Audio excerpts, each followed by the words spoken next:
Hello, everybody. Welcome to the Rotoworld Football Show. It is Thursday, December 11th, 2025. It is week 15. It is the fantasy playoffs in most leagues. That's different sometimes across the board. Most of you, though, heading into the fantasy quarterfinals.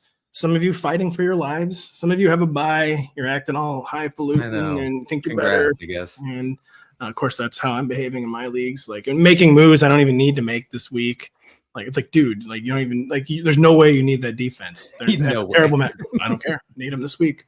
I'm blocking you for just out of petty reasons. So big weekend, big game total in LA. Rams, Lions, 55.5. I believe that's the highest of the year. Another big game total for some reason for the Baltimore Ravens, who are road favorites in Cincinnati. My favorite ongoing bit.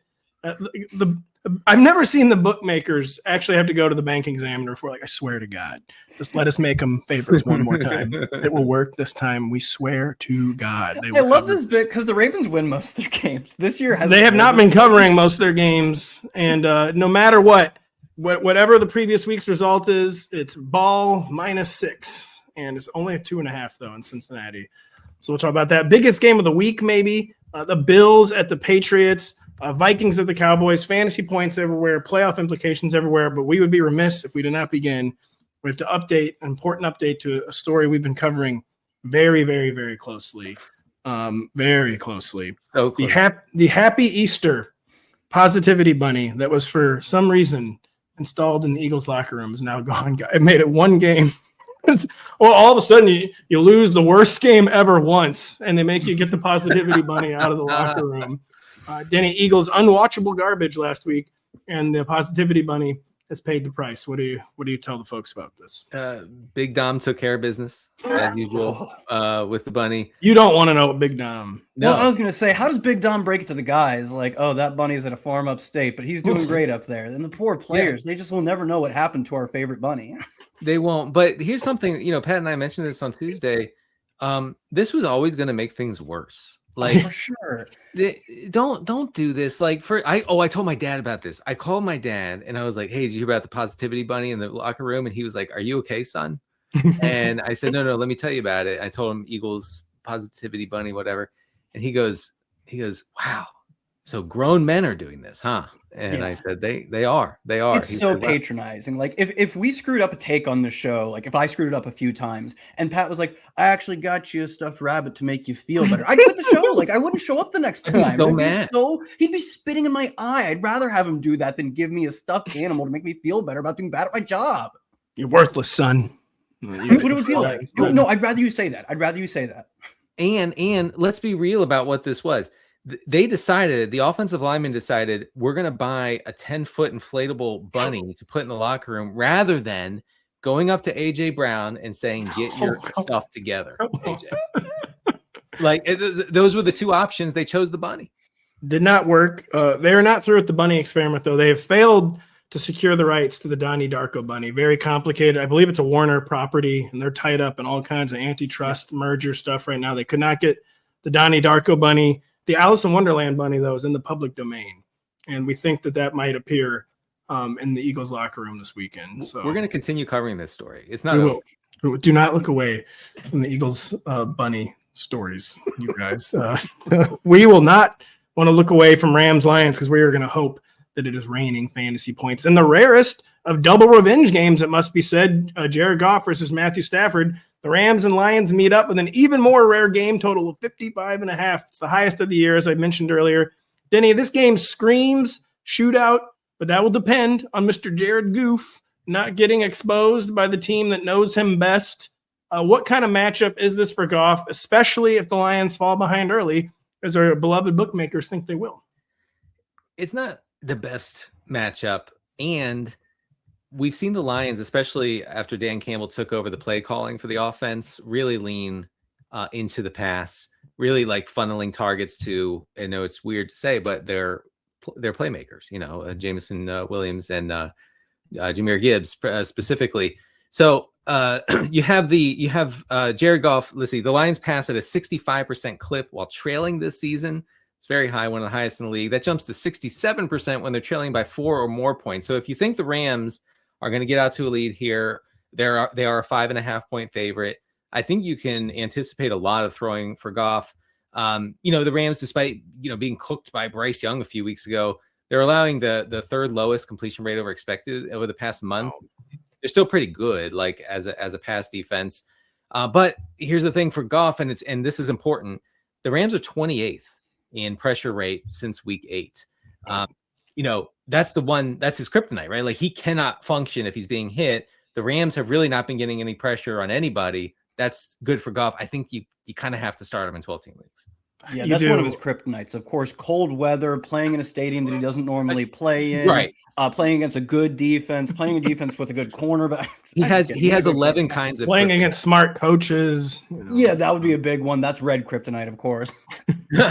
But I know Goff has me worried about the under just smashing in this game. We really, really do not need that to happen in the fantasy playoffs, Kyle. If the under smashes, we could. I don't know where I was going to go with this one. I was like, it could mean a lot of Blake Corum games here. I have no idea why that would be. We've been getting a lot of Blake Corum lately. He's averaging 11 touches, I believe, since week 6, which was the last time Kyren Williams played 70% of the Rams snaps. He's not involved at all in the passing game, Blake Corum, but he's officially, like, quote unquote, involved in the offense. How big of a concern is this for Kyren right now? Is Corum on the flex radar for what is, by definition, the most important week of the season so far? Yeah, I was going to note that Kyren lost a decent amount of his work, a tiny bit. Maybe you could even call it in garbage time to Blake Corum. But specifically, they both lost work to Ronnie Rivers last week. It was just a true blowout. They got to play truly the backups at the end of the game. But even just looking at snaps where Matthew Stafford was on the field, it was, like you said, a true committee where it's not even just there's a starter and a backup, but it was almost to the point where you'd call it a 1A and 1B. It was simply a 61% snap share for Kyren Williams, only 52% of the carries, which is say he was giving up nearly half of the carries to Blake Corum. Still had a solid route rate of 45%, but he's not a good player at earning targets on a per route basis or yards on a per route basis. He's functionally just a guy who used to run all the routes. And that usually got him 2 to 3 catches in a game. But now you can't bank on that. Now you have to say every probably third series, if not more than that, is a Blake Corum series. And it's not like we're getting all of the goal line work for Kyren either. Sometimes Blake Corum gets to play goal line as well. I think at this point, maybe the game environment, I mean, truly 55.5 total. It's awesome. Very nice of the NFL to start doing real totals again this year after like 3 consecutive years of just not doing 55.5 point totals. The total makes me think you maybe squeeze one more. You're probably getting a touchdown out of Kyren Williams. And if you get a touchdown, he's an RB1 type of week from him. But once the total jumps back to even like 49.5 for whatever game they play next, he's probably back in the RB2 ranks. And just as the Rams still have a lot to play for, the NFC West title, the number 1 overall seed, but it's such an experienced, veteran-heavy team that even if there's still things on the line, you kind of get the idea they're going to rest Kyren, not sit him out, but like, take a load off Kyren Williams more down the stretch, maybe even more than they've already been doing. So I do agree. This week, Kyren obviously still has to be in there. Probably will be the rest of the season too, but definitely a situation to quote-unquote monitor. Denny. McVay said 2 weeks ago, he said, I like it this way. I like this rotation. We're going to keep doing this. This was not like a one-off. Like we're going to – and Blake Corum is so explosive. Like I'm not a film guy, but I got to say, you watch him and you go, whoa, I know that's not Kyren Williams because he just went downfield fast. Well, and you also know that is not Blake Corum from his final year in Michigan when he was coming back from serious injury. Our guy, I think, talking about being off your feet, I think that actually helped him a lot as a rookie. By the way, you mentioned Ronnie Rivers. Denny always loves Ronald R. Denny, ARSB's usage as he played hobbled last week, over 90% of the snaps, 9 targets. Talk about it's a fiction, his ankle injury. Like I honestly almost like they made it up on Thanksgiving Day. They were playing Patsy going into this Cowboys matchup. How do we feel about his usage and his return, even though he was never gone, and is JMO still top 12 for the fantasy quarterfinals? I guess he's fine. I was looking, before the show to see if there were any setbacks or any concerns about St. Brown's ankle. You have me self-conscious about calling him St. Brown. He said I'm the only person who does that. You are the only person. I'm gonna keep doing it because I'm a professional. I called him by their last name. And so I would guess that he'll just be out there running almost all the routes again. Rams are so against the slot. Anyway, you're starting him.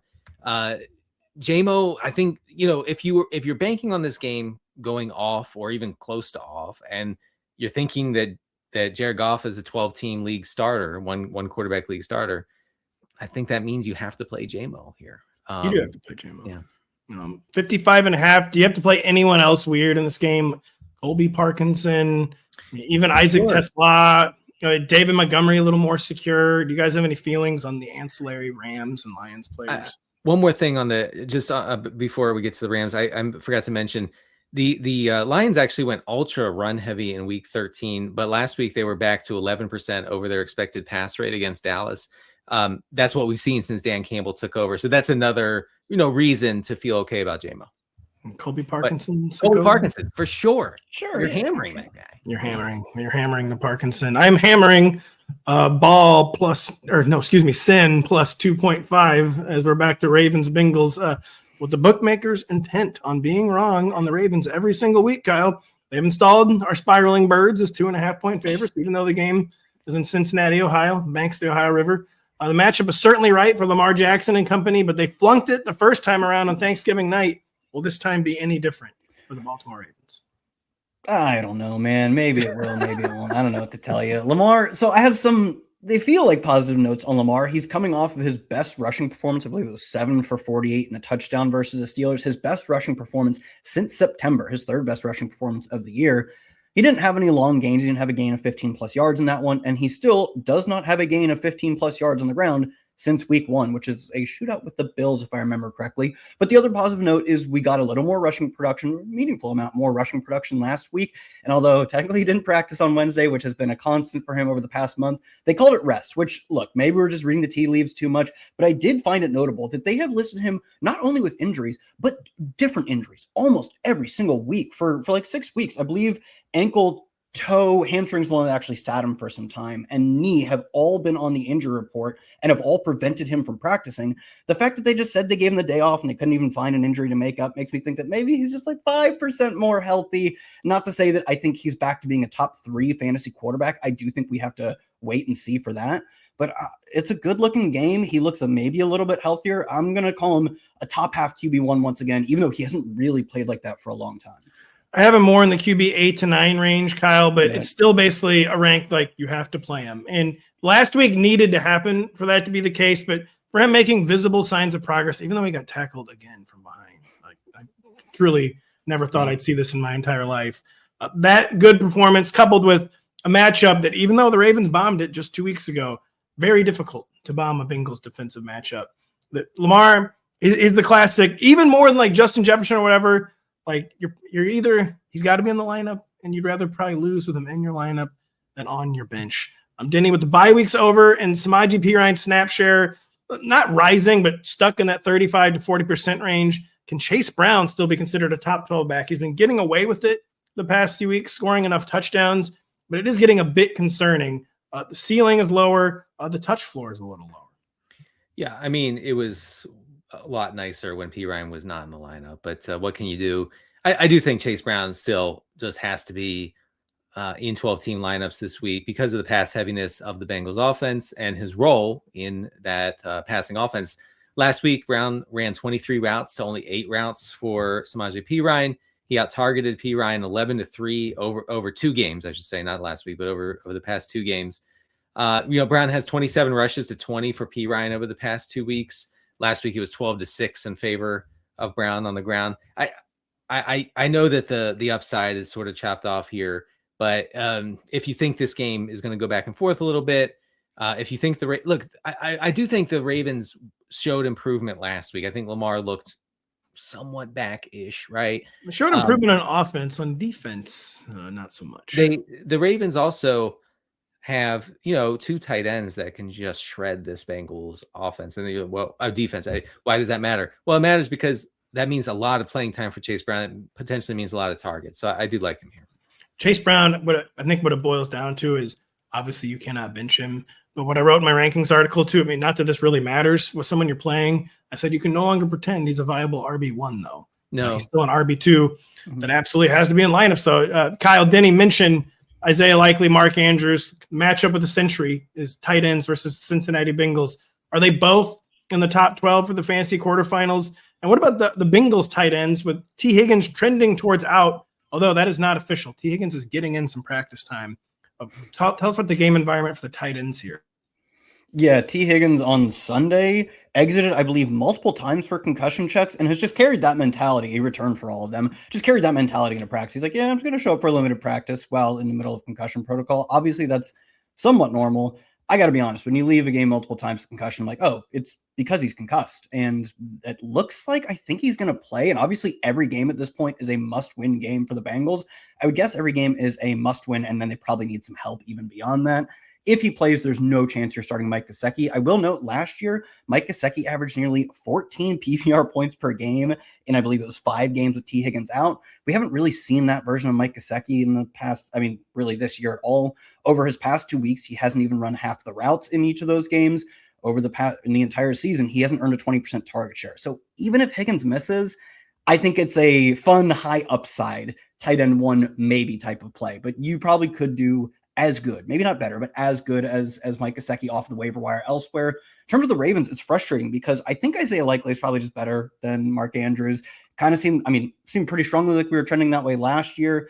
And then we haven't seen much from Likely this year because he was banged up. Then he returned to a team without Lamar Jackson. It's just been a discombobulated season for him, but they refuse to get him above 50 to 55% of the routes. He's still running over the past 3 weeks, almost exactly half of the routes. He's being targeted on well over 20% of those routes, which is a good number, but it really does cap him at like 5 or 6 targets in a game unless they really go all out with their passing attack, which in a shootout like this, maybe it could happen. And on the other hand, Mark Andrews has generally run more routes. He ran almost all the routes last week.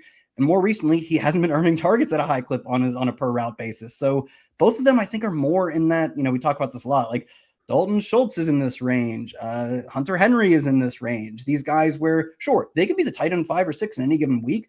They're also one of many, many guys you could say that about. There's just less burn potential than usual, I'll say, with Likely and Andrews. Likely, pretty solid big play threat. Mark Andrews, a decent enough touchdown threat. And at a position, part of the board where everyone has some sort of question mark that you don't like, I would say that their question marks are less scary than usual this week, is what I would say about Isaiah Likely and Mark Andrews. I'm a little worried about Likely. He just doesn't play enough football.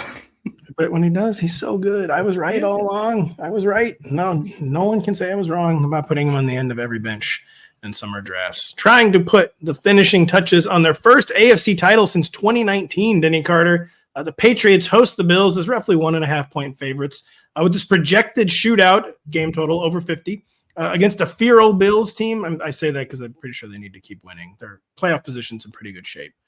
They cannot lose. Mike Drake may finally reach 300 yards passing for the first time this season. Do you believe in miracles? Or will the Patriots just ride the ground game versus the Bills' horrific defense? Run defense, that is. The answer to your question is no. He will not reach 300 yards, but he could still have a really good game because the Bills' defense overall is just not good. 44% of the yards gained against Buffalo this season have come on the ground. It's the highest rate in the league. By the way, I just want to note Jacksonville is at the bottom of that category. 26% of the yards gained against them have come on the ground.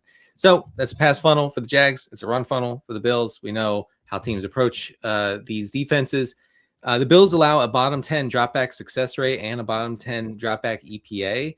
It's not like a fantastic matchup, but if you look at how the Patriots approached the Bills last time they played, I believe in week 5.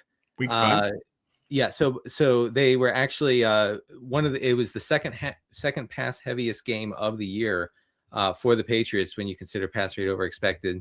Well, you know why that was, though. Well, you're just going to say to get Diggs home. Yeah. I have more on him later. But the key is you're starting May, but I don't think that you can expect a super pass heavy situation here for the Patriots. May's yet to reach 300. He's yet to throw for fewer than 200. And I believe he's averaged over 8 yards per attempt in each of his past 10 starts. Just stunning consistency, stunning fantasy production, just kind of an interesting, surprising lack of true spiked weeks. You are still starting Drake May with confidence this weekend. Kyle, what is the latest on the supposed quote-unquote usage patterns in the Bills skill core? I think they just kind of make this up. Like Josh Allen's kind of goes like, I don't know, Shakir today. I feel like throwing to Shakir. Like Gabe Davis, like why? Like Gabe's not even on the team. Well, like get him on the team. And they do.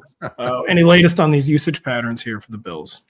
Yeah, let's throw one to Gabe Davis, and someone's like, he's not even on the team. Then Gabe Davis strolls out of the locker room. He's like, no, I am. And to your point, they are kind of just making it up on the fly. Khalil Shakir used to run a lot of routes, and earn a pretty good amount of targets on those routes. They were very low value targets. He has an ADOT of just over 4 this year, 4.1. That's like, it's not running back ADOT, but it's also not even tight end ADOT. This is somewhere in between. The thing is, his route rate has been axed over the past few weeks to the point where he is just a role player. He's still maybe their number one receiver, but even in terms of routes, he's not their number one receiver every week. Like that could be Gabe Davis. I believe it was last week. In any given week, if you're telling me he earns targets that, I mean, they're good for PPR, but all in, they're not very valuable. And now he doesn't run all the routes. I don't know what to do with that, but I don't think the answer is play him. And they insist on getting Gabe Davis out there from the majority of the routes. They insist on getting Brandon Cooks out there. Like, they do. He didn't play for this team at any point, did he? He's played for a lot of teams, but no, he did not play. No, he has not. No, yeah. So I don't get it. I don't get why he's running all these routes. He's one of the worst players in the NFL in terms of yards per route run and targets per route run. And has been for a long time. Yeah, I don't know, man. I don't know what's going to happen. I almost certainly know we're not going to be awfully pleased with it, which is they don't really play any of these guys. I will note Dalton Kincaid returned to what was the most part-time roles last week. He ran just over half the routes, but he was targeted at a really strong clip, which he's done all year. He's still the NFL among tight ends, league leader in yards per route run. It's still not that close of a race. He's one of the few players who can really get by despite running 50 to 60% of the routes in a given week. It's more of a ceiling limiter than it is, a floor rug pull situation. He's like the better version of Evan Ingram, where Evan Ingram gets a lot of catches in terms of per route basis. Doesn't do much with them. Kincaid actually does a lot with his targets too. So I feel good with him as a high risk but fun tight end one. I think I feel the most comfortable Dalton Kincaid and Khalil Shakir. Like you can concoct a case to play him, but he is not a comfortable start. Yeah, fantasy quarterfinals. Denny, which Pats are comfortable starts? Is Steph Diggs all out of revenge? Like, is he a man at peace now after getting revenge? Yeah, right. Oh, yeah, I'm sure he's at peace. Yeah. Yes. When I think of Stefon Diggs, I think of a guy who's at peace. Kayshon Boutte and Mac Hollins are splitting the downfield role right now. That stinks because that's a really valuable role, catching downfield shots from Drake May, the best downfield passer in the league. If you have to play one of those guys, I think it's Kayshon Boutte. He's just been more efficient, more consistent on those opportunities. Stefon Diggs, okay, so he got there when he played the Bills last time, and as Pat suggested, maybe it was the Patriots sort of engineering a revenge situation for Diggs. But the way he got there was not repeatable, I don't think. He ran 60% of the routes. He was targeted on 55% of those routes last time they played the Bills. That led to 12 targets. It's one of 2 games this season in which Diggs has seen more than 8 targets. So I guess if they are just intent on like making this all about Stefon Diggs, I guess they're just going to jam him the ball. But really, I think he's a wide receiver 3 at best here. He's a play. He is more wide receiver 3 than wide receiver 2, maybe a low end wide receiver 2. Kind of an odd landscape at wide receiver this week. So you're not really entertaining benching Stefon Diggs, but I think the revenge will be served a little colder this time. Like it was real hot the first time. Targeted on 55% of his routes, like that just doesn't happen. And I get it does happen if your quarterback's professional. And Drake May. I was going to say, good job for whoever has the film room. Whoever has the film room queued up is doing a great job of like, remember, Drake, Diggs hates this team. Look at this. Look at the shot of him. He's standing there when the confetti's falling versus the Chiefs. I believe he's still in a Bills uniform in that one. And they were just showing him that. He's like, aren't I going to learn about their defense? No, don't learn about the defense. Learn that your wide receiver needs vengeance in this game. He did it. This is the exact moment he swore vengeance on Josh Allen here, Drake. You don't want this to happen to you. I guess, right. I guess you can assume that Stefon Diggs will come up to Drake May before this game, grab his head, put his forehead on Drake May's forehead and say, you don't look at anybody else today, brother. Like you throw it to me. You don't even look at Kayshon Boutte downfield. He does this while wearing a Donnie Darko bunny head. We'll take a short break. We'll be right back after this. This Sunday night, Dak Prescott and the Cowboys welcome Justin Jefferson and the Minnesota Vikings to Texas in an NFC showdown. Football night in America will lead you up to kickoff at 7 p.m. Eastern. Kickoff at 8:20 p.m. Eastern. Pre-game show beginning at 7 p.m. Eastern. Our buddies, our friends will be on. Please check it out. It is Nine's worst nightmare, guys, as J.J. McCarthy's Vikings head out on the road as decisive dogs for what projects as a shootout game script with any other team, any other offense, Kyle. But do you buy that framing when the Vikings are one of the 2 teams? Or is this a rare matchup JJM might actually exploit. Or I just keep thinking like the last thing I want JJ McCarthy in is shootout game script because it's the sacks and turnovers. But what's the lay of the 9 land this Sunday? This has been done before, I'd assume, but maybe there's like a in a matchup that's 9's worst nightmare, 7. Do like a 7-8-9, like a do that kind of thing. We need a defender that wears 7 though. I can't think of any off the top of my head. But Pat, save that one in your notes. I think there's legs there. I will note that albeit the Cowboys have been meaningfully better since trading for Kyren Williams. Since that trade, they're 20th in EPA per play, they're 20th in EPA per dropback, 22nd in EPA per play on the ground, which is notably better. They were fighting to be the worst defense in the NFL before trading for Kyren Williams. They also got Logan Wilson from the Bengals. Since those trades, they're hovering around a little below average, which is a meaningful upgrade in the middle of a season in which you're contending to make at least the playoffs. With that being said, they're still a below average defense. It's still a really high total game. And for as bad as JJ McCarthy has played, frankly, a 5.5 point spread on the road is bookmakers giving him a little bit of credit. Because up until last week, I would have been like, yeah, make them double-digit underdogs every single game they play, no matter who it is. He had a good game last week, and I think bookmakers are giving some credit here. And I don't buy that the Cowboys defense is great. I think they're maybe okay, but I'm not too scared of them still. I'm just scared of JJ McCarthy playing like JJ McCarthy. To your point, Pat, though, if you have the Cowboys defense, you are kind of thrilled because this is not maybe like the best matchup, or it's at least not the best spot because the Cowboys defense isn't that good, but it is the best matchup. And to your point, play volume equals sack volume equals turnover volume for someone like McCarthy. So they probably have the highest upside of any single defense this week. I would say that their median is maybe not quite as good as a few others. Like who do the Jets play? Because they're going to play Brady Cook. The Jacksonville Jaguars on the road. Yeah. So it's never been more over. Yeah, like that's a slightly better defensive streaming matchup, but this is still a good one. By the way, I know it's I say Jaguars. As a joke because of the car commercials, I said Jaguars. Denny, it's no joke. A lot of people need CeeDee Lamb to play this week. He was concussed a week ago today. He's practiced Wednesday and Thursday. He's yet to officially be removed from the concussion protocol. Seems like he will play, though. But with CeeDee questionable for now, how do we feel about this matchup for the Cowboys passing attack? The Vikings defense kind of been hot and cold this year. It's been very hot, though, for most of the past 2 months. I mean, I think that everybody can get here just on raw volume. Cowboys, I mentioned this in the regression files this week. Cowboys are averaging almost 340 total team air yards per game over the past 5 weeks. That's the most in the league by a good amount. They're running 68 offensive plays per game, one of the highest rates in the league, second highest, I should say. So just lots of volume, lots of air yards to go around. And, I think if CeeDee Lamb doesn't clear the protocol, that's a downgrade for Dak Prescott, although I think he remains top 12. Ryan Flournoy, I think it becomes really interesting here as a guy who could see 10 targets behind George Pickens as the wide receiver too.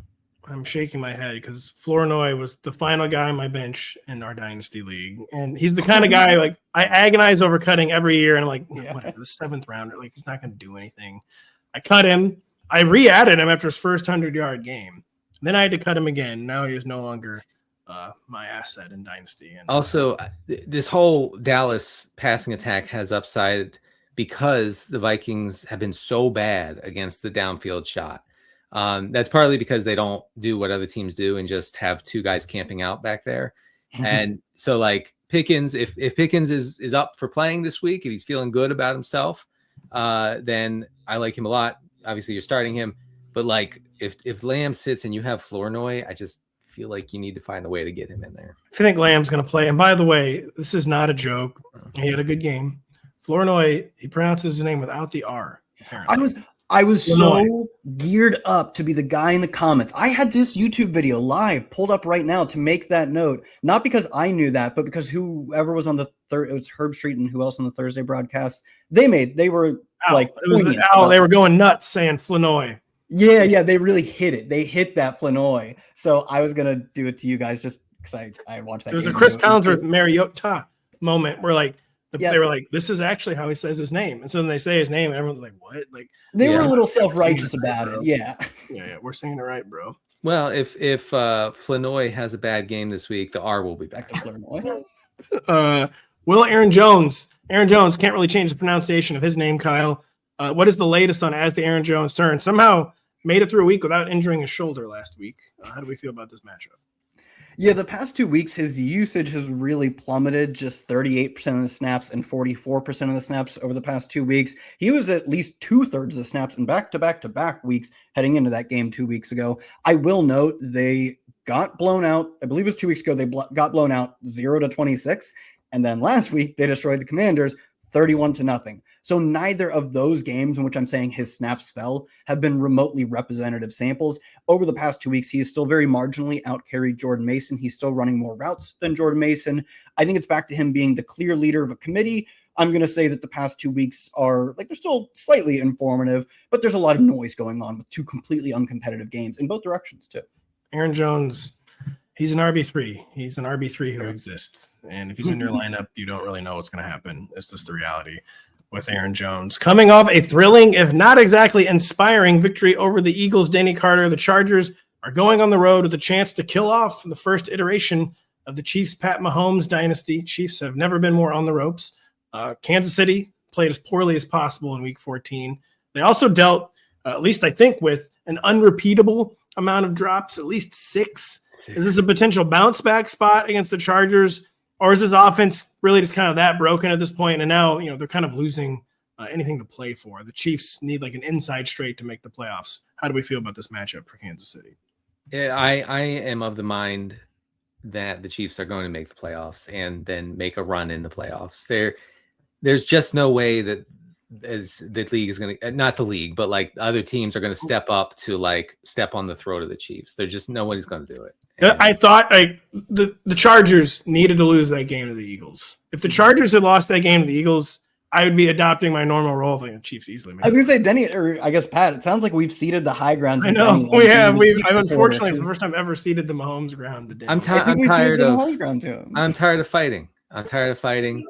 I know they have a 15% chance to make the postseason. Yeah. Just put it at 100%. They're making the playoffs. Like there's no way they're not. And they're going to get to the AFC Championship game. I just want to be clear on that. Anyway, so actually ESPN's Ben Solak had a really good piece about like what's wrong with the Chiefs offense. And I was captivated by this analysis because it got to the heart of the problem, which is that they're not normal. Like they don't have like a normal run game and they don't have any good running backs and they don't even try to operate a modern, and by a modern, I mean like very up-to-date offense. You know how the Rams have like shifted to like 2 and 3 tight end sets, and like lots of under center stuff. The good teams are doing that. Andy Reid is still in 1999. Okay. And he's still operating in that way. I have a stat here I want to share with the folks. Patrick Mahomes has 77 pass attempts. This is from Ben Solak. 77 pass attempts for Mahomes this season, under 1.5 seconds in the pocket, okay? The next closest quarterback, Aaron Rodgers, has 49, 77 to 49. Mahomes himself had 69 all of last season. We'll see that, he's going to go up to, 100. He'll push 100 of these 1.5 second throws. That's their run game, and it doesn't work. And so I, like you asked, is it broken? Yes, I believe it is broken. Can he will the Chiefs, I think, to enough points here? I think so. But like, I'm not excited about anybody in this offense right now. Mahomes, in the same vein, when I was looking at stats for writing about this on 10 takeaways this week, I didn't even use this one because there were so many other stats to talk about. Mahomes has the most clean pocket scrambles of any quarterback by a country mile this year. Like even when he's not getting pressured, I would assume this is either just his instincts or a directive from how they're calling plays is like, yeah, our run game's terrible. We need you to run the football. And our receivers for like half the year have been really bad. And even when we have them all, apparently just drop all the passes anyways. So he's putting so much on his plate to the point where I think it's partially by design, although so that describes how bad the problem is, even if it does work individually in those individual plays. I know people get tired of like Mahomes' apologism or whatever, but like he won them the game. Like he did what they needed to do to win the game last time. I mean, he put it on those guys. He did. It wasn't like a Trevor Lawrence, like, oh, he should have made the greatest catch of all time and saved the quarterback. It was like, I mean, Kelsey's over on the sideline looking at his hand, literally, like you betrayed me, man. I know that was dark. It was. That was dark. Yeah. The Chiefs, but maybe get a real running back. Maybe. Okay, this is always easier said than done. Like the Chiefs are the absolute kind of team. Like, how do you not have a Diami Brown on your team? Like, sign a mid-range wide receiver free agent. Like, they have no depth at all. Like, and just keep trying to hit on like day 2 picks, which they kind of have a day 1 pick and Xavier Worthy. But like this, like I feel like an inexcusable approach. Like they have not thrown enough bodies at their problem of receiver and their skill core. Like throw more bodies at it. Like Juju Smith-Schuster is not the answer. Like throw more bodies. Like get serious about this. We're tired of it. The evolution of NFL defenses, which has really vexed fantasy managers, including myself, means that you need to have like a somewhat real run game. And I think everybody's understanding this. The Chiefs are not. So they're not. Kyle, Denny talked about it a long time on Tuesday, but what are we seeing from this very limited Chargers offense right now? Who can we actually start in 12-team leagues for the first week of the fantasy playoffs? Quentin Johnson hasn't posted a top 20 fantasy game since week 4. He has a handful of finishes in the 20s during that stretch, but there is just absolutely zero ceiling to be found with him going on 2 months. Keenan Allen, he's rebounded a little bit as of late in terms of getting back on the field more. It seems like he was being phased out. He hasn't even had a wide receiver 3, a top 36 finish since week 7. Like to date, that's half the season ago. Allen has at least a 19% target share in every game since week 4. He's mostly limited in that 19 to basically 30 range. Like he can have some games in which he pops for a decent amount of targets, but he's not commanding targets like an alpha. He has one game over 30% target share, I believe, all season. So he's still a very viable wide receiver 2-3. I don't think Quentin Johnson or Keenan Allen are even viable. Aronde Gadsden's role has been decent over the past few weeks in terms of he's out there for the majority of the routes, not even just like 55 to 60%. He's out there for 60 plus, sometimes 80 plus. He's still getting a decent amount of targets. It's just not connecting. But I mean, that's been the case for a lot of players. He's not the only one experiencing that on this offense. So I think he's still playable. I don't know if you call him a tight end 1 anymore, but a lot of people start the tight end 15 in any given week. You can play Ladd, and I would not play QJ, and I wouldn't play Keenan. A good analysis to me. Check out Tuesday too. Check out all our articles. We break down the Chargers and Chiefs conundrums in great detail. Colts Seahawks has a game total of just 42. I wrote 42 and a half. I don't know. It's low is what's going on there. That is not stopping from Seattle though, as serving as 2 touchdown home favorites. Kyle, clearly the bookmakers are laughing at Indy's quarterback quote unquote plan of either Riley Leonard or Phillip Rivers. That's not funny to fantasy managers though, who've been relying on Indy skill players. We're not laughing at all. Who can we actually play with everything on the line? Who do you even think is going to be at quarterback? I guess it's got to be Phil. Give us I think it's going to be Phil. Colts. Yeah. Yep. I think it's going to be Phil. You only do something this crazy if you're planning to do it for real. Like yes. You don't introduce this into like the realm of possibility if you're not going to do it. I totally Chase Chekhov's Phillip Rivers, Perfect. He really is. Yeah. So, I mean, Riley Leonard, I think will be available, but I agree. I think it's going to end up being Rivers starting. I don't know, man. Like, look, body positivity is important, but when I see him on the podium, I just do not see an NFL quarterback, man. He doesn't look great. I mean, listen, we're aging men, whatever, blah, blah. He who's without cast the first stone. He doesn't look great. He doesn't look great. And so I think what we're going to see is at best a lot of maybe successful checkdowns. I don't know how you could trust Alec Pierce in this situation. Pierce has been awesome all year. He's been one of the NFL's leaders in air yards. He's been really efficient. It's been a real breakout year for him. And he looks like he's going to play this week. He was practicing in full earlier in the week.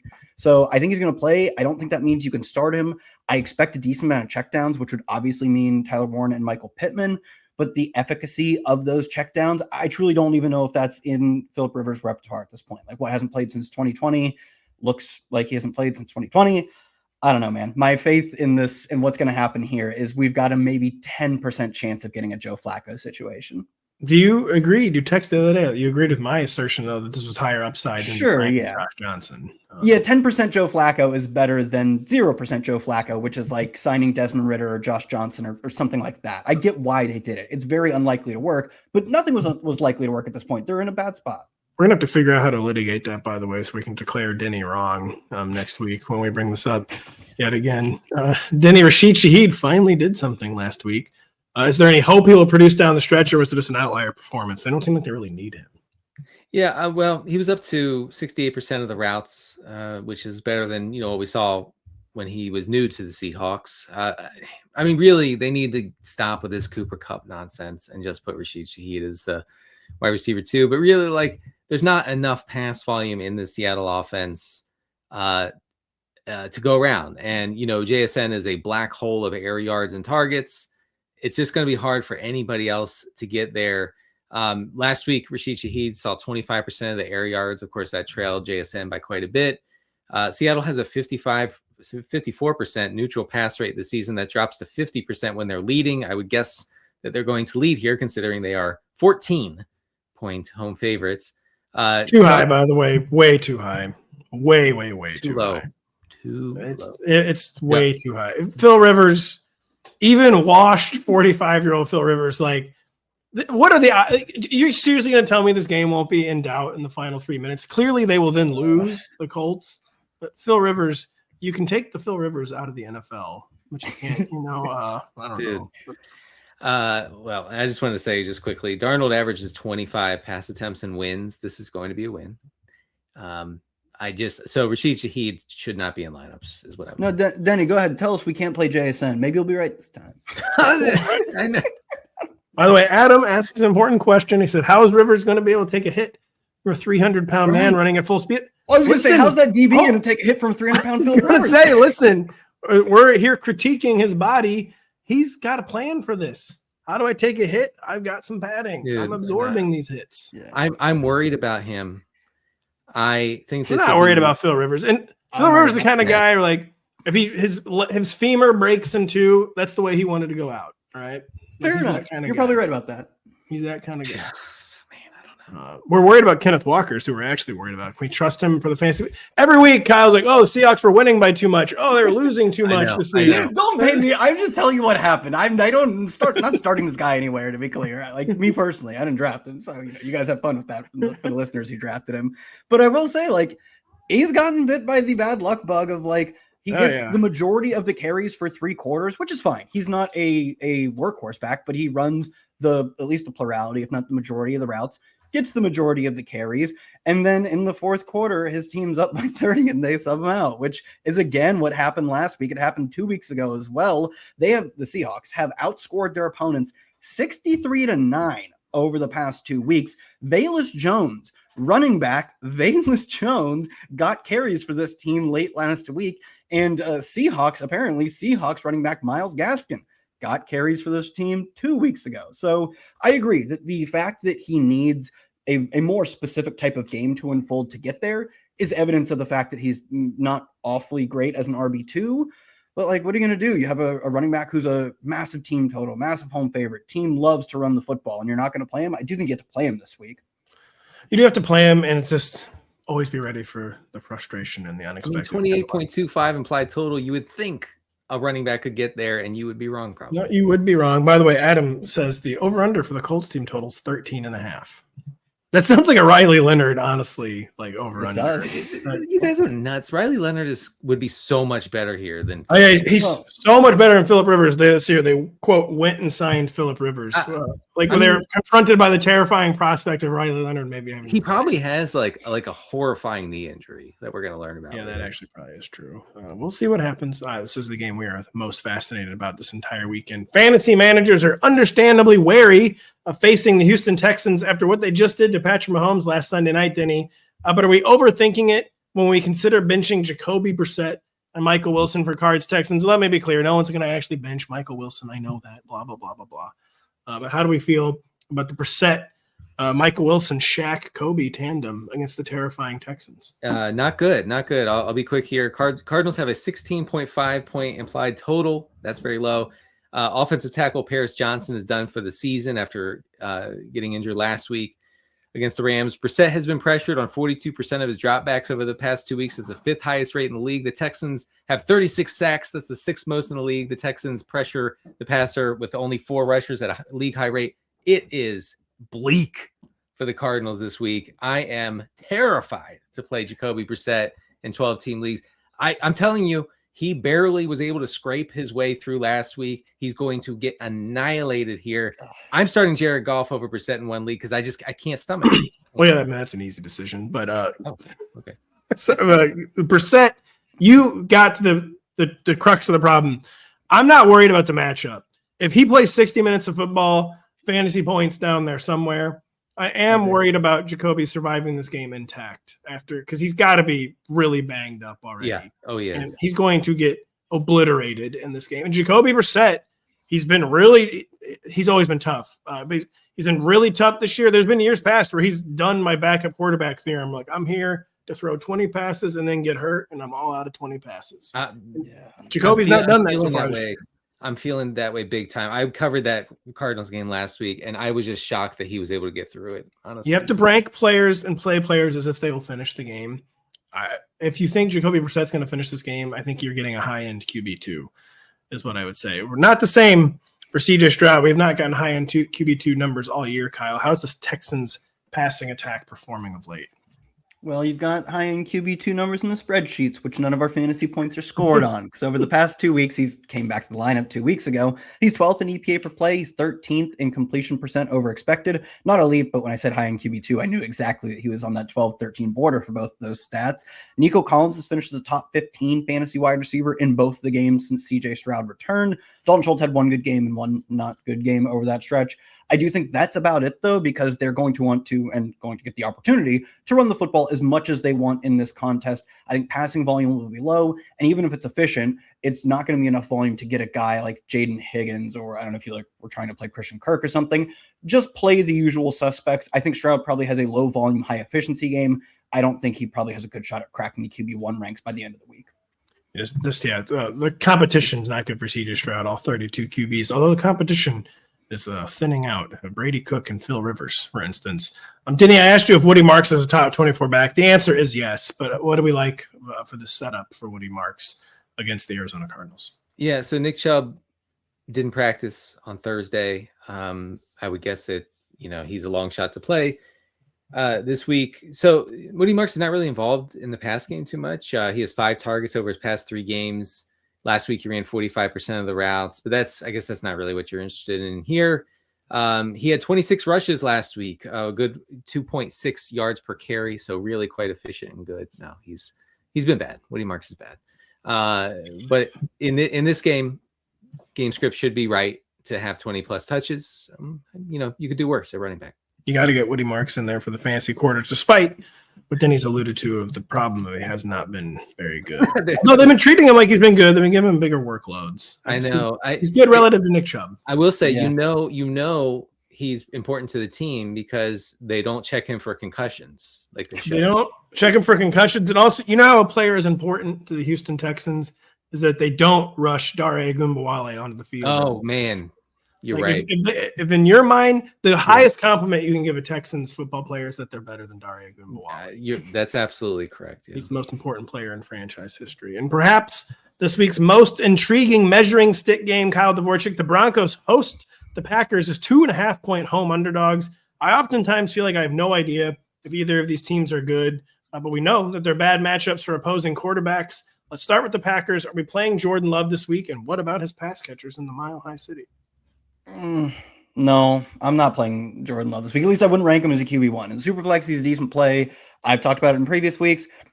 I think both by the eye test, by people who are better at watching football and figuring out what's happening, by their eye test, and by the spreadsheets, Jordan Love is a very good, borderline phenomenal quarterback. The team does not want him to throw, and they typically run the ball early, put themselves in bad spots running the football, and make him bail them out. That's why, in part, why his efficiency numbers are so good, because they put him in bad spots, which he bails them out of.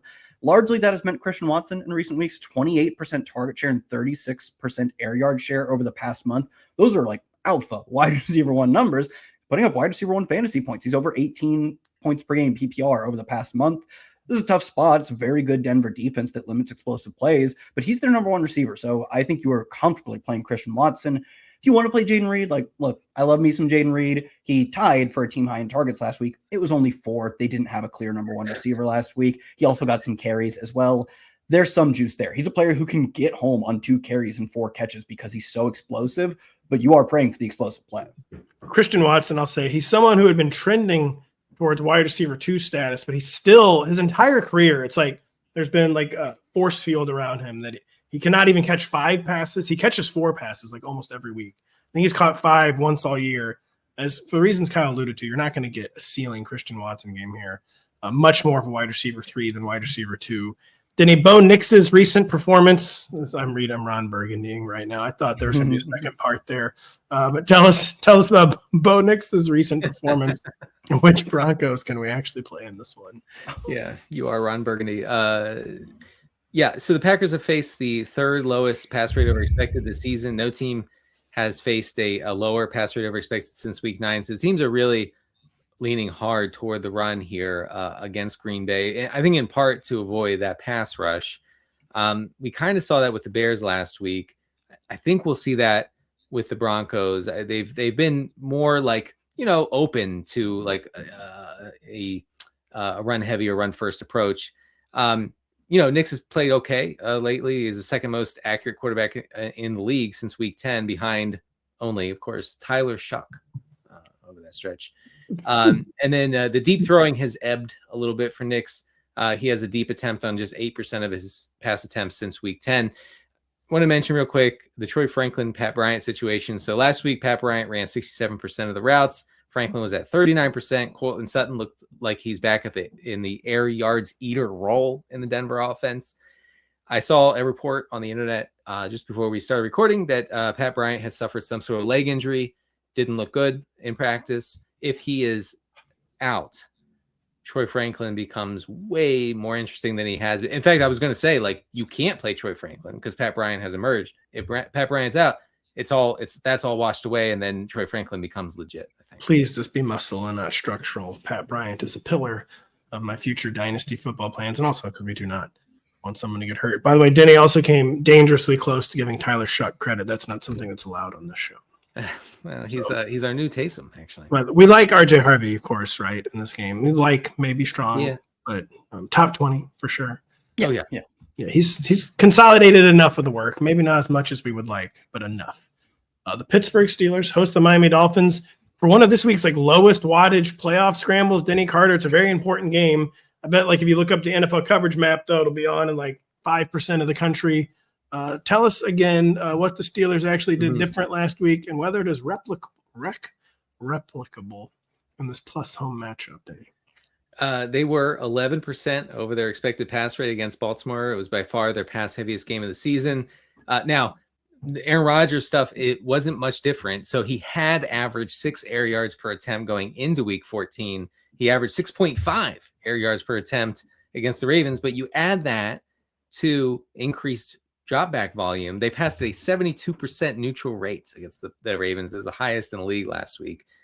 So, okay, the type of passing didn't change. The number of passes changed. So they got over 200 team air yards. DK Metcalf saw 88% of those air yards. It's almost like they remembered we traded for and then paid this guy. I know. No, here's what happened. It's so funny when I was thinking about it when I was looking at this game. Mike Tomlin's back was against the wall unlike it's ever been in his whole career, right?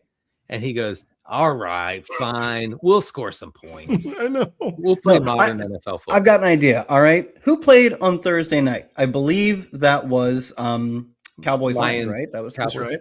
So they saw a team that traded for a wide receiver and elevated him to a great role. And they're like, where does that sound familiar from? And by Sunday, they had figured it out. Yeah. So anyway, Metcalf was a super uninteresting wide receiver 3-4. If this keeps up, he's a wide receiver 2, I think. Yeah. It seems like the most dangerous point chasing opportunity we've ever seen, but the matchup is right in the Miami Dolphins where if you were basically out on DK Metcalf. It was the classic, all right, I'm finally benching him. And then he came in and he finally spiked a week. Yeah. I think you've got to go back to the DK Metcalf well. Kyle, the Dolphins are playing much better, relatively speaking. But is this offense just about out of gas? So the team as a whole has been playing better than they were the first half of the season. The offense sputtering. Anyone not named Devin Achane or Jalen Waddle in fantasy lineups this weekend?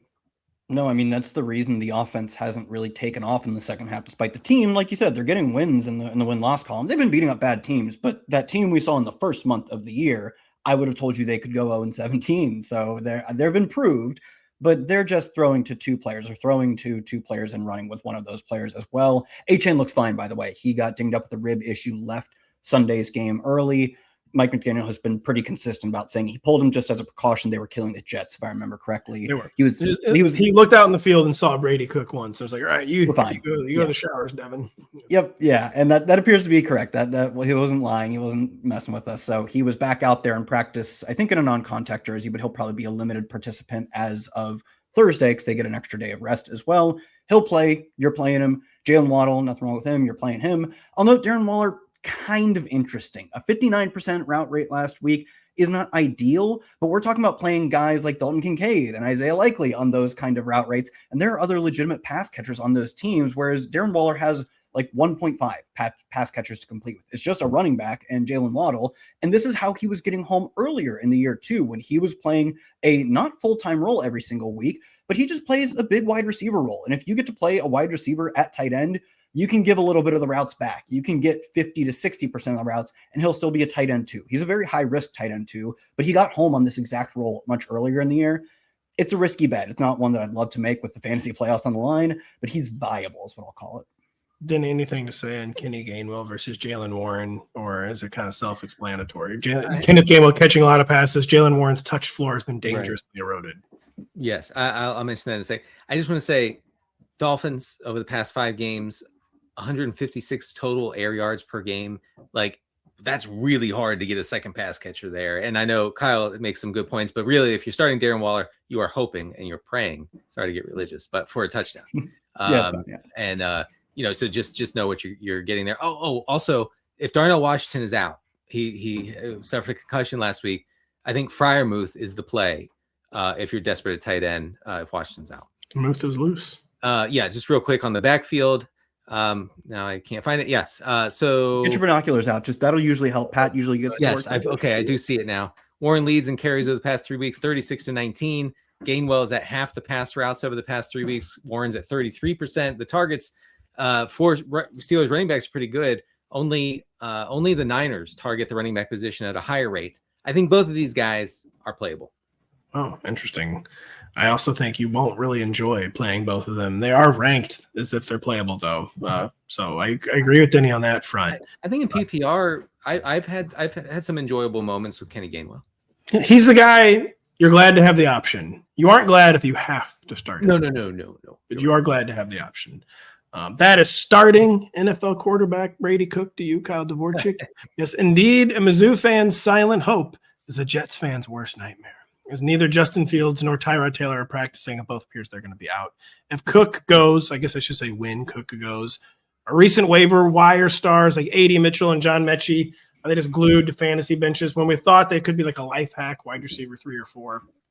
Yeah, last week Brady Cook took over around mid-game, I believe, for Tyrod Taylor. This is surreal to be talking about Brady Cook on the Rotoworld. This moment. So imagine 6 months ago we're talking about like these are the quarterbacks we're talking about, and if I told you Phillip Rivers and Brady Cook would be starting, you would say, "Oh my God, Brady Cook starting?" You would gloss right over Rivers. I will say, when Brady Cook ended up on the Jets practice squad, I'm like, oh, he's definitely playing this year. Yeah, it was a Checkhouse Cook situation where like, oh man, Tyrod Taylor and Justin Fields are ahead of him. Like, there's no way he's going to start. Am I right? Wink, wink. It was rather obvious, yes. And it was, you knew this ahead of time, how it was going to go.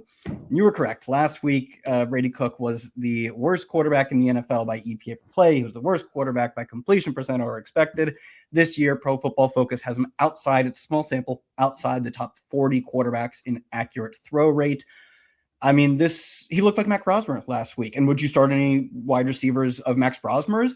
We had the chance to start Justin Jefferson with Max Brosmer, and it didn't go well. Imagine doing that with A.D. Mitchell and John Mechie. So I seriously wouldn't even consider starting those two, assuming Cook is the starter, which, as you pointed out, we're headed that way. Cook is the classic. He's a really good kid. He's a very smart player, too. He just does not have the arm. He does not have the physical strength in his upper, but he's actually a somewhat good scrambler and runner. He does not have an NFL arm. Maybe famous last words, but that was my projection for Brady Cook after watching every game he played in college. Denny, what have the Jaguars been doing better of late? And which pass catchers are in 12-team league lineups? Getting crowded down there. And Duval. Did I say it right? Did you see him screaming in the locker room the other day? I did. Boy, he even Liam Cohen's an alpha now. Like he's got him playing alpha style football. Like you can't run on the Jags to save your life. they're always winning somehow, even though you have no idea how. He's an alpha. I hate to admit it. Yeah, I didn't see that coming. Anyway, Brian Thomas might have something percolating. He is in the league. I confirmed before the show. 196 air yards over the past 2 games, 22 air yards per target. So that's very volatile, very high variance sort of profile. He's led the team, obviously, in air yards. Strictly a deep threat now. It's not what we wanted, but it is something. It's something that you can hang your hat on for BTJ if you have to play him this week. Jacoby Myers, the unquestioned wide receiver 1, 26% target per route run over the past 2 games. Brenton Strange is somewhat interesting here. Seeing lots of air yards somehow for a tight end. And so I think you can play him. Obviously, Travis Etienne is a smash here. Quickly, anything of note on Breece Hall? He's a classic, like, perfunctory play. Like, you can't really consider benching him. There aren't many exciting reasons to play him. Yeah, he sees all the work. He runs over half the routes every single week. He gets almost every single carry every single week. They're going to want to ride Breece Hall as much as they can, but I just think they get blown out in this game. So, like you said, you start him. He gets enough work that even if they get blown out, they'll still get him to 15 to 20 touches, maybe more than that, if they can play a modestly competitive football game. But it really does cap the ceiling when you know the offense is a bottom 5. Like, if they ended up as the 27th worst offense this coming week, that would be a quiet win for the team. So it's a tough spot for him. It turns out Isaiah Davis was a writer's invention. We made him up. Yeah. He was never real. Week 14 was not quite a reality check, Denny Carter, for the Chicago Bears, but it was also not a triumph against the Green Bay Packers. The better Chicago has played, seemingly the fewer fantasy viable players it has produced. So let's start with they're riding the run game. Is this week a Manungai or a Swift week, as they're almost 2-score favorites against the Cleveland Browns, who somehow just got run over by Tony Pollard? Yeah, well, we've talked the last 2 weeks, I think, about how Ben Johnson has just decided we're going to lean on the run. We're going to limit dropbacks for Caleb Williams when we can.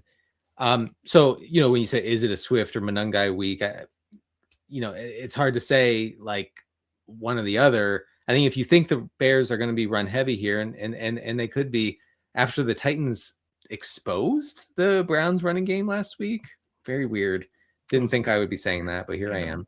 I think that you're playing Swift. I think that you can get away with Manungai as a flex in like deeper 12-team formats. I do. Both Bears running backs are in the top 30. You can maybe quibble over the exact rank, Kyle. A lot of quibbling going on with the Bears pass catchers. Is it fair to say none of them are must starts in 12-team leagues? You have some guys on the periphery where it's not going to be embarrassing to maybe start Luther Burden. But how do we feel about starting Bears right now in standard-sized leagues? Roma Dunze was surprisingly back at practice dealing with, I believe, a stress fracture in his foot, which, I think they even called him week to week, which I guess could just mean he misses one game and is back. If he's back, obviously the foot will be a very risky situation to be playing him through, especially for fantasy managers. But he was doing the Emeka Egbuka thing where every single week I'm like, 30% target share, 5th best on the week, 9.4 fantasy points, the wide receiver 45. Like he's done a lot of that this year. And much like Egbuka, some of it's his fault, some of it's the role, some of it's the quarterback play. There's plenty of blame to go around. I still think the correct move is to start that player through these slumps because we've seen them hit before. It's not like they've never done it. That's if he plays. I truly don't know if he plays this week. If he doesn't play, Luther Burden is fine. He had a 21% target share. He led the team in targets last week. It was nothing special. They did a wide receiver 1 by committee for the team. But look, he's a rookie who's starting to get semi-hot, not crazy hot, but semi-hot as of late. I think he's a wide receiver 3 at best, really. Denny, do we like this matchup for Quinshon Judkins on the other side of the ball? We do. I'm of two minds about it. We might be seeing the Browns kind of let Shedeur have the reins a little bit, open up the offense a little bit. The Browns are coming off their pass heaviest game of the season. So they only had 16 running back carries total last week against Tennessee. Judkins saw 14 of those 16. So, he is the unquestioned RB1 in that sense. But if the Browns want to open up the offense a little bit, this is a good place to do it because the Bears, first of all, have no pass rush to speak of. It's actually gotten worse as the season's gone on. And they faced a 60% neutral pass rate since week 9, one of the highest rates in the league. I don't know if the volume is exactly going to be there for Judkins. I can't imagine that you can bench him, though. No, you can't. We talked about Shedeur a lot on Tuesday. I don't know if there's really much to add other than – so they're giving him the reins maybe because he's also just taking them. He he's not doing the Dylan Gabriel thing where he's like, listen, bro, I can't just come out here and like game manage. Like I have to occasionally actually do something cool. Even though he's mostly been game managing. It's like the point I keep coming back with Shedeur Sanders, he likes to throw. He's a quarterback where he's like, listen, I'm throwing the ball. Like I know like we have a game plan where I have to throw the football. I'm a quarterback after all. I'm allowed to throw the ball. Whereas Dylan Gabriel is like, sir, yes, sir, I will not throw the ball. Yeah. I promise you I will not throw the ball. Shedeur likes to throw. Shedeur, he's cleared all the lowest bars. Another potential bar here to clear. And, they're not expected to win, but it's not exactly a tough matchup. Very Cleveland-like weather, too. Lake Michigan, Chicago in December. I'm sure it'll be lovely. But Shedeur, we'll keep our eyes on Shedeur. We'll talk about Shedeur. We'll talk about more football when we come right back after this. It's the best of both worlds. Top players from the PGA and the LPGA partner up in a mixed team competition this weekend. Don't miss the Grant Thornton Invitational on NBC and Peacock. I'm begging Jason Day to shave his beard. Wow, this is shocking. Jason, if you're listening. If you're listening, which we know he is, he's a huge fan. I'll tell you who no longer has any huge fans is the Philadelphia Eagles. All their fans have turned on them, despite them being the defending Super Bowl champions and still coasting to a playoff berth. In Eagles fans' defense, that's because they're unwatchable. The Eagles are unwatchable. Kyle Dvorchak, they're getting booed on the road by their own fans, not by Chargers fans, which do not exist. And I said the Rally Bunny was on life support, but he has been taken upstate. He has been put down. He's upstate New York, close to PA. So the Bunny, I was going to say, he's dead. There's no other way to say it. He's dead. Right? The Eagles are trying to move on. They're against one of the only teams more unwatchable than them, the Raiders, Kyle. With Lane Johnson potentially returning, is Saquon about to go nuts? I mean, I saw as of Wednesday, I haven't seen their Thursday report. I don't believe Lane practiced on Wednesday. And also, you can start all the backups and still beat the Raiders. It's fine. Don't rush any guys back versus the Raiders. And I will say, as much as I'm kind of dumping on the Raiders right now, their run defense is okay. They're actually a top 5 defense in yards before contact allowed in the way that's crediting their defense. And they're about an average team in yards after contact allowed. We know Saquon Barkley thrives on getting open in space, not being contacted and hitting the home runs. The Raiders have not played that style of football. They should actually have a decent time limiting him, but to what end? You give him 25 to 30 cracks. They're 11.5-point favorites. He might not have the best efficiency game of the year for his standards. He doesn't need to because he's going to get to run the football a lot. So this isn't to say bench him. It's just that this isn't maybe going to be his most efficient outing of the year. That's fine. He'll get there. You finally hit the big run. They're getting back Lane Johnson. They're 2-score favorites. I'm trying to be optimistic, but optimism has very often not been rewarded to Saquon this year. Denny, what do we expect with Kenny Pickett replacing Geno Smith? I always like to use this analogy, but with Geno Smith, it had gotten I'm watching a baseball game, and I'm like, listen, I don't know who's down at AAA. I know there's someone better in this relief pitcher, though, and call him up after the game. That's where we're at with Geno Smith. Pickett's in. How are things changing or not changing for Vegas? Pickett, 8 for 11 for 97 yards and a touchdown last week against Denver in relief of Geno. Drop back success rate of 47%, which is, not fantastic, but it's also way higher than what the Raiders have used to under this Geno disaster. He was quite accurate. Kenny Pickett was 80% completion rate. His expected completion rate was 64%. I think we have reached a point where Kenny Pickett is pretty clearly going to be better than Geno Smith. Not saying, look, you're still starting the Eagles defense and you're happy about it. You gotta play him. But maybe Brock Bowers can get there for once with a viable starting quarterback. Geno is just washed. It's just over. It's painful to watch. I will say no one's talking about we talk about the Steph Diggs second revenge game. No one's talking about the Kenny Pickett revenge game against the Philadelphia Eagles. So it's a little unclear what he would be seeking revenge on, since they basically took him to the Salvation Army and gave him a Super Bowl title. Yeah. But he's seeking revenge on the Eagles.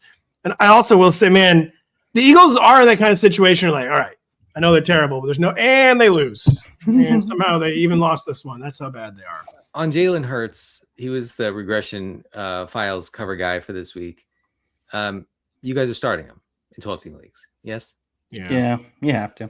Okay. Kyle, are we starting Devontae and Goddard, though? I think probably yes. Even as we've had this sort of late season AJ Brown resurgence, his past 3 weeks have been his best 3-week stretch of the year. We've got a 25% target share for Devonta Smith, only averaging about 11 PPR points per game, but that would put him at the wide receiver 25 over the past 3 weeks. So even in this AJ Brown boom era, we're still getting Devonta Smith being a usable fantasy player. We've generally seen that not be the case for Dallas Goedert, but then Dallas Goedert last week pops up for a 29% target share, top 5 fantasy finish. I think they're frustrating and very low floor starts, but I do expect another spot where the efficiency should probably be pretty good through the air here. It's just volume that concerns me. You're still playing them though. Yeah, Hurts, Lamar, even Mahomes are just kind of all in the same bucket. Like, wow, not really loving playing these guys right now, but then you scan down the ranks like, well, not playing Bo Nix against the Packers, not playing Jordan Love against the Broncos. Some of us are too afraid to play Jacoby Brissett against the Texans. I'm not one of them, but I'm going to pay dearly for that. But not many viable options to replace our struggling QB1s. Coming off their second, coming off only their second win of the season. Wow, God, what a godforsaken franchise. The Titans must now head west as nearly 2 touchdown underdogs, Denny. I will focus on the Niners first. That's where west they are going, Santa Clara. We like playing George Kittle. We like playing Christian McCaffrey. What about Brock Purdy, Juwan Jennings, and Ricky Pearsall? Game total 44.5 against the Tennessee Titans. Jeffrey Simmons, I'm sure, will just be in Brock Purdy's face all afternoon. This could be a game where Kyle Shanahan just wants to get in and out. He wants to score 19 points and win by 9 and be done with it. So, know that. But also know this, the Titans have faced the highest pass rate over expected this season. Teams have found it easier to move the ball through the air than on the ground against the Titans. We saw that last week with the Browns, actually. The Browns super run heavy for the whole season. They actually opened it up a little bit through the air. That could be good for all the pass catchers here, except for Ricky Pearsall, who's never been good, of course. Over the past 2 games, Juwan Jennings, 25% target per route run. Pearsall is at 12%. You can't play Pearsall. I kind of really like Jennings here. I like Pearsall, yeah. Talk about a guy on the spot. He's been hurt a lot again this year. They're coming out of the bye. If you're going to do something, now would be the time. He would do down the stretch last year. Not really counting on it here. Kyle, we've not been counting on Tony Pollard doing anything. Then he was the RB2 overall last week. Career high 161 yards, 2 long touchdown runs. I say all those good things. Is it safe to just treat that as a complete blip, though, and not regard Tony Pollard as an RB2? Yeah, I mean, the Texans got out to an early lead in that game, and they held it through the end, albeit just barely. They will not be doing anything of the sort this week. They're 12.5-point underdogs. I still expect Tony Pollard to, as a percentage of the team's carries, dominate the work. But when you're going to get blown out like this, that's probably more equivalent to 14 carries, and carries that throughout the season up until last week been relatively inefficient for Tony Pollard. So I don't think he's not getting anywhere close to where he was last week, but I think at best you're calling him a medium volume based RB3. I was going to try to concoct a case here. Like, man, wouldn't it be just like Shanny's team to come out flat against there's just it just can't happen. There's no haters guide to Kyle Shanny this week. They will demolish the Tennessee Titans. Fresh off shocking the Bucs in the rain, not at all mad about it. The Saints head home to host the Panthers as modest underdogs, Kyle Dvorchak. Assuming we're starting Chris Olave, how trustworthy are Juwan Johnson and Devin Neal with fantasy football seasons on the line? Yeah, in a game that should be close, obviously a 2.5-point spread, Devin Neal should get going, at least in terms of volume. He is dominating work right now. He got 71% of the carry, 71% of the snaps, 2/3 of the carry, 71% of the routes last week. And in the past 2 or 3 weeks, he's clearly taken over as the team's workhorse back. He's not been awfully efficient. He wasn't really an efficient player in college. His calling card was that he just touched the football a lot. His team trusted him to be the engine of their offense. Right now, it makes sense for the Saints, especially in a game where they can actually be competitive, to do some of that with Devin Neal. So I think he's very much, I don't want to call him an RB2 because I know we haven't seen the results quite yet. He's right there on the borderline. I could get on board with it. I think I could get on board with him as a top 24 fantasy option. Juwan's averaging a pretty solid 11.7 PPR points per game under Tyler Shuck. Part of that is because they traded Rashid Shaheed around the same time that transition happened from Spencer Rattler to Shuck. They're moving him in the slot more. That is obviously Juwan Johnson. Moving him in the slot more, he's getting a little more yak. He's averaging more yards per route run as what is essentially a part-time slot receiver and part-time tight end. He's taken over as the very clear, boringest tight end one. I guess we also Devon Vele. People ask us questions about him constantly. I forgot to put him in the show sheet, but people are rostering him, and the big quote unquote big wondering if they should play him. Does anyone have a case pro or con on Devon Vele? So if it's like between Vele and like Troy Franklin, if Pat Bryant is out, I'd go Franklin. Vele or A.D. Mitchell? Oh, maybe I'm still 80, but God, that's Mitchell. Yeah, 80, I think. Devon Vele. Well, our thoughts are with you if you're playing Devon Vele. Denny, the Panthers are playing better, but better enough that we care in fantasy beyond Tetero McMillan. What about the backfield? Our guy Rico Dowdle mode's been betraying me lately. He healed up over the bye week, not on the injury report, despite what you might have read on the internet. How do we feel about Panthers not named Tetero McMillan? Some misinformation about the Panthers injury situation on the internet. Panthers have a 50% neutral pass rate since week 10. It's the 5th lowest in the NFL. The air yards are just almost like non-existent at this point. I don't think you can't reliably play anyone except for Tetero McMillan, maybe Jalen Coker in deeper formats. As for the backfield, so Dave Canales said when they were going into their bye week, he said, look, the plan was always for Chuba Hubbard to take back or to be the pass catching back out of this backfield when he was healthy. Now he hadn't been healthy. He finally was healed up the last time they played. And, he went on to run 60% of the routes. Dowdle was down to 20% of the routes. Dowdle's supposed to be the early down back. And I think this was like interpreted as like, oh, thank God. Oh, good. I didn't think that he was going to. That's not really what we wanted. It's okay. It's fine. It's fine. If he can break a couple of long runs against the Saints who have like a middling rush defense, I think it can be okay. But Dowdle becomes a pretty thin play here. I also wanted to mention the Saints allow the second fewest running back targets per game and the second fewest running back receptions per game. So I don't even know if it's a good spot for Hubbard here. Two quick notes. Xavier Leggett mode disappeared just as quickly as began. He's totally out of the mix. And Evan Hall and a GPP, guys. They don't make them big enough to do that. Oh, shocking. Evan Hall in the captain spot. Really? No Evan Hall in showdown? Will they even do a showdown for Panthers? No, they will not. The Commanders and Giants are wondering when 2026 will get here, Denny. Which commandos can we actually play with Jaden Daniels injured for seriously 4 different times now? He has suffered an injury that prevented him from playing the following week. This one's an aggravation. That's not really like it makes it better. State of the Commanders offense. Marcus Mariota did not sign up for this. All right. Marcus Mariota thought, I'm coming, I'm cashing a check. Maybe I'm taking a few kneel downs, not playing every other week. What are we saying about the Commanders? Here's what I'd say about this game between the Giants and Commanders. 47.5 point total. It's going over. Okay. Just know that it's going possibly way over. Both of these defenses are abysmal. Okay. And the last time we saw Mariota, who, by the way, has a better dropback EPA than Jaden Daniels this year, but that's neither here nor there. Last time we saw Mariota, 11.7 air yards per throw. Washington led the league that week with 499 total team air yards. Terry McLaurin was targeted on 44% of his routes. McLaurin is a smash-ish here. Denny, I regret to inform you, you were so pixelated and blurry we can barely see you. As you say, Terry McLaurin is a smash. So are you no way to know what the lie detector's going off. The lie detector's going off. Was I really blurry? You're blurry. You're blurry. So right? blurry. We can hear you. Total pixels. We can't see you, so we know that in your heart of hearts you're lying about Terry McLaurin. I'm very bullish on him. I think Marcus Mariota is high variance, but very interesting here. If this game goes back and forth, which I think it will, and then Zach Ertz, his season-ending, possibly career-ending injury, makes John Bates, I believe, the nominal tight end 1 if you are in like the deepest league ever. I am in the deepest league ever for a while. I rostered Ben Sinnott or whatever, the H-back. It's not happening. Who should be John Bates, and it's not happening. It is manifestly, categorically not happening. Never gonna happen. It's never been more over. C-Rod, quote unquote, still the Commanders lead back. Do with that information what you will.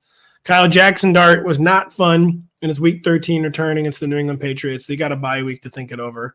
Anything changing for this Giants offense against the Commanders are one of the most horrid teams of the decade right now. Like they are not competitive. How do we feel about the Giants this weekend? Still don't feel great, and particularly because what I want to see is just Jackson Dart. I want to see him play. I want to see him play crazy football and throw it a lot. They are not throwing it a lot since Mike Kafka took over, and that extended into Jackson Dart's first start since he got injured. Then Jameis starts, comes back to the lineup, negative 15% pass rate over expected in week 13. Not a single designed carry for him, which we talked about and was to be expected. Also makes me think it'll continue. So just lots of running for this team and lots of non-Jackson Dart running. So the worst type of running for this team. I'm not excited. Oh, Wandale season, at least anybody? Yes. Maybe. Denny, Commanders might as well not even be on the field. No. So the Commanders gave up the second most yards after the catch. I think Wandale fits that profile pretty well. Okay. The Commanders are in massive trouble, as a franchise. Never seen an all-in go quite this poorly. Between Daniel's regression, Dan Quinn, obviously they got to get rid of him. Come on. And then the GM not looking so smart at the moment. The GM, can I go back to making jokes about him being a basketball guy? I feel like they got debunked every time I said that. Yeah, the analytics have not worked. The basketball guy forgot that draft picks actually matter in the NFL. The NBA, at any given year, 2 to 3 of the draft picks matter. Pick 4, this guy won't even be in the league in 2 years. No, that's a bit of Commanders are down so bad. It's insane. Down horrific. We're up good because we just had a really good show. And we even fit 2 more games than usual. We didn't go 1 million minutes long. Really good stuff from Denny Carter. Really good stuff from Kyle Dvorchak. Really good stuff from them all over the website. Regression files, the funnel report on Friday from Denny, and Kyle's 10 stats that tell the story of the previous week heading into this week. Start 'em, sit 'em. My rankings article, which will be updated continuously between now and Sunday morning. So we hope we're informing you as the fantasy playoffs begin. We wish you good luck. We hope you come back next week. Even if you get eliminated, come back, hang out with us, listen to us chat. We'll do that on Sunday night when we break down the entire Sunday slate. So for Denny and Kyle and Pat, we really appreciate you listening. Talk to you soon.